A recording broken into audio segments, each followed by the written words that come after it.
How much money do doctors make in Canada as a clinical fellow? 60,000. 1,000,000. I don't think I asked you guys the correct answer in this video, and let's do this together. Hi there, Dr. Rajiv Iyer here. The average median salary of clinical fellows in Canada is $86,000. In fact, it is $85,932 to be very precise. And the range is between $67,000 to $110,000. This means, in theory, your take-home pay should be $7,166,000. We are still not done. There are benefits, and there is also income tax that you will be paying on your salary. So hang on till the end so you understand all these concepts really well, so you know what you're getting into. The pay actually would depend on the type of specialty and the location of where you're working. In my experience, the specialty makes a huge difference. As you might already know, Canada has a socialized healthcare, which means all the funding comes from the government of Canada. So essentially, the department bills the government directly, and now if the hospital or the department is making more money, then they can pay their fellows more. And this is how the salary is structured in Canada. And next, let's talk about some of the benefits. By the way, if you need to know how much salary you can expect to get paid based on your training background and your specialty, you can explore www.imgsecrets.com and book an appointment with me there. Alright, getting back to the benefits. The very first thing that is important is fellows get what is called as professional expense or academic funds. So this is essentially some extra money fellows get on top of the salary. Depending upon the specialization and the funding available, the department might offer the clinical fellows somewhere between $2,000 to $10,000 every year. Now, this won't be paid directly as a salary, but this would be paid for what is called as academic expense. I'll give you a few examples. Let's say you buy a textbook, some reading materials that is relevant for your fellowship, or you buy a stethoscope, you end up traveling to a conference, you present a paper.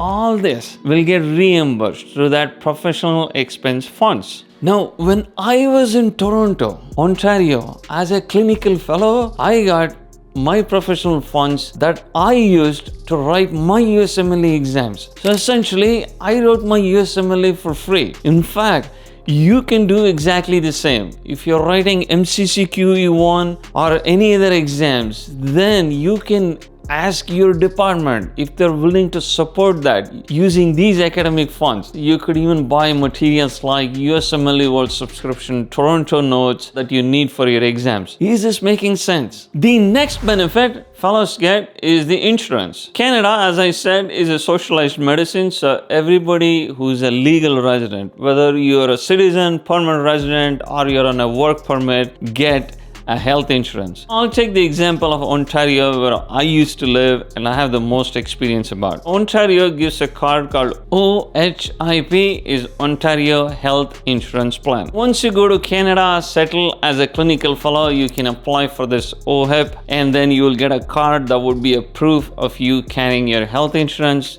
If you move with your family, your children, then everybody would be included in that health insurance benefits. So essentially, in theory, you get healthcare for free, although it's not free because you're paying out of your tax dollars, but you can presume it to be free. Now, this supposedly free health insurance comes with a lot of limitations. It does not cover any prescription medications. So your hospital might have a plan where you get benefits in terms of prescription medications. For example, if you need antibiotics, you need a prescription, and the prescription medications can be expensive in Canada. So if you have this benefit, then you can use that to pay for your prescription medications. I had this benefit when I was a clinical fellow in Toronto. Now, dental care is a big deal in Canada. Dentists are very expensive. It is important for you to have a dental coverage. Lo and behold, something goes wrong, then your dentist expense can run up to thousands of dollars. So make sure you check with your hospital if they offer dental benefits. Many hospitals, in my experience, do offer a dental insurance benefits, which is really critical to have. You never know. The other benefit some of the hospitals might give is an eye insurance plan. So this is essentially gives you access to an eye examination for free and perhaps even eyeglass prescription or a contact lens prescription maybe once a year or once in 2 years, depending on whatever the plan your hospital has. So these are all the additional benefits that they put as a package for clinical fellows. If you are a consultant or an attending physician in Canada, you pay extra premium, you get access to this. But since you're a clinical fellow and you're technically a temporary worker in Canada, until of course you get your permanent residency or your citizenship, is this making sense? The differences in systems. The next big concept I want to touch upon is Uncle Sam, income tax. It's a big deal. You pay a lot in income taxes. Now, I'm going to use the province of Ontario here as an example. As I said, I have the most experience with this province. But if you're planning on moving to any province in Canada, you want to know your salary, you want to know how much you get paid in taxes, you can explore www.imgsecrets.com and book an appointment. We can talk about these things in detail using Ontario as an example. Let's say you're getting paid $86,000 as a clinical fellow and you're in the province of Ontario.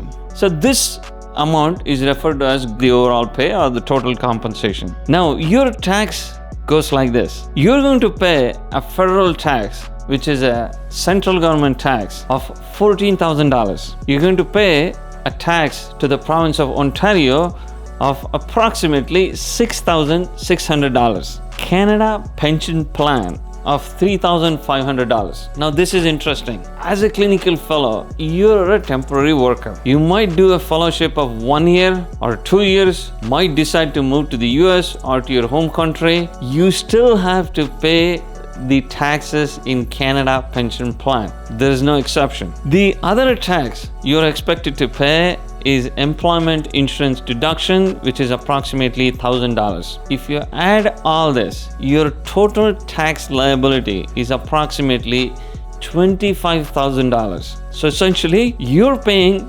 30% as income tax. So your annual income or take-home pay is now $61,000 minus any deductions you opt in. For example, if the hospital says you need to pay a certain amount of money for your prescription card, that would be taken out of your salary. But those things won't be much. Now this brings your take-home pay to approximately $5,000. This $5,000 is reasonable to have a decent lifestyle with a small family, and depending on the dependents and how smart you're with taxes, you might be able to save a few $1,000s here and there. Is this making sense? How the taxes is done? Out of all the provinces, the province of Nova Scotia seems to have the highest tax rate. They are taxing people at 34.4%. But at this salary, you might be seeing a difference of maybe $1,000, $2,000 between the least tax and the highest tax places. If you're interested in knowing any specific pay, leave in the comments below. I can give you an aggregate number. If you talk to an individual IMG, you might be seeing a number higher than that or lower than that. These are median salaries. I know you have done a lot of reading for your MCCQ1 or USMLE. So you know all about statistics. If the data is normally distributed, we use mean. If the data is skewed, we use median. In this case, the salaries are median because the range is so wide. The data is not normally distributed. I know you're all data experts. Here's the important thing. Once you have joined a clinical fellowship, your focus, if you want to continue staying in Canada, is to directly become a consultant. How can you do this? I have a video exactly here where I've explained step by step on how to progress from being an IMG clinical fellow to directly a consultant through the province-based specialist pathway. So do check this video out. If you need help and if you don't want to miss this opportunity of this transition on how to approach this, go to www.imgsecrets.com and book an appointment with me. We can talk together and I can sketch out a plan for you so you don't miss out on the opportunities of directly being a consultant and increase your pay significantly from a fellow to a consultant pay. Any questions? Post in the comments below. Take care, stay safe. I will talk to you soon. How much money do doctors make in Canada as a clinical fellow? 60,000. 1 million. I don't think I asked you guys the correct answer in this video, and let's do this together.